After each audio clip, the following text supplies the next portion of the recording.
Hello, everyone. Travis here for the very first interview of the 2014 LCS with Dominate, who you Smite stole, you won a game, you're back, 2014 LCS. I'm just going to keep throwing these buzzwords out there.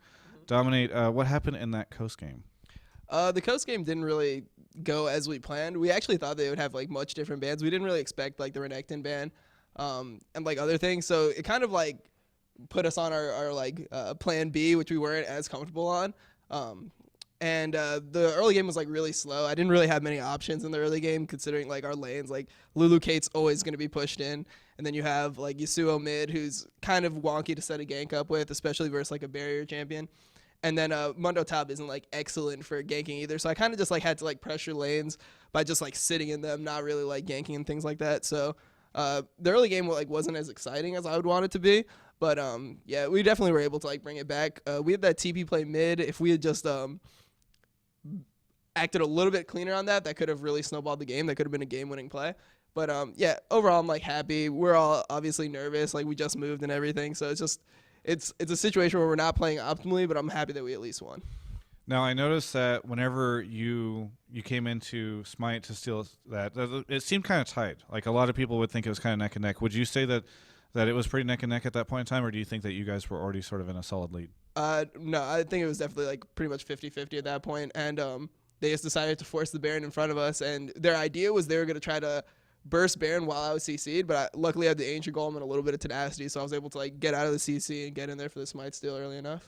Since that was the central play for that game, I'd love to sort of talk to you about it. Like, do you think that that was kind of a sign that Curse is ready to perform under pressure, or do you think it just sort of worked out magically when you came in and everything? I definitely don't think that like just like stealing a Baron means that we're suddenly ready like to like play max level on LCS. I still notice a lot of difference between our scrims, which have been going like really well against a lot of teams. But yeah, we just definitely are more reserved in LCS, and that was kind of champion picks for the game, and like also in relegations it was champion pick based.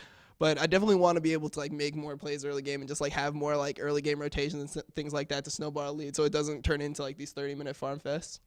So what is ahead for you guys on the rest of Super Week? Like how's this all going to go down? So we have XDG, then CLG, then TSM. Yeah, definitely like three of like the stronger teams in my opinion.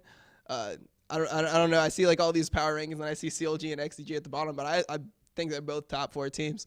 So I definitely think that if we don't step up our game, like we won't end up doing that well. So I think that we need to perform well against XDG, kind of break out of this passivity, and then we'll have a good chance of like coming out on top in Super Week, maybe like 3-1 or something like that.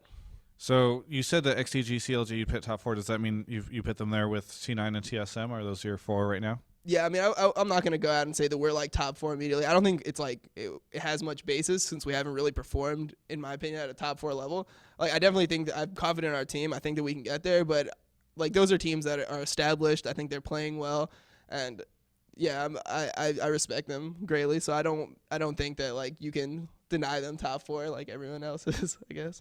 Now, you said you just moved recently. I saw some pictures. You guys left Vegas. How recently did you get here? We got here, I think, 2 days ago. It's when we moved in. We like all didn't sleep for 48 hours.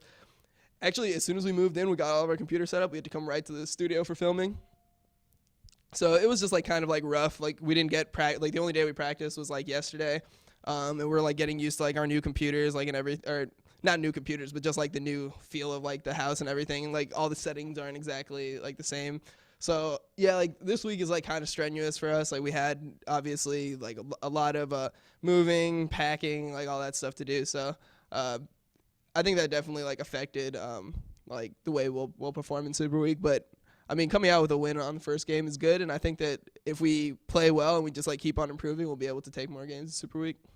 Very good. Do you have any shout-outs, anything you want to say here at the end of the interview? Yeah, so obviously shout out to Team Curse, all of our sponsors, Alienware, TeamSpeak, Nissan, CM Storm by Cooler Master, LOL Pro, and LOL Class. And yeah, thanks for the interview. Thank you for the interview.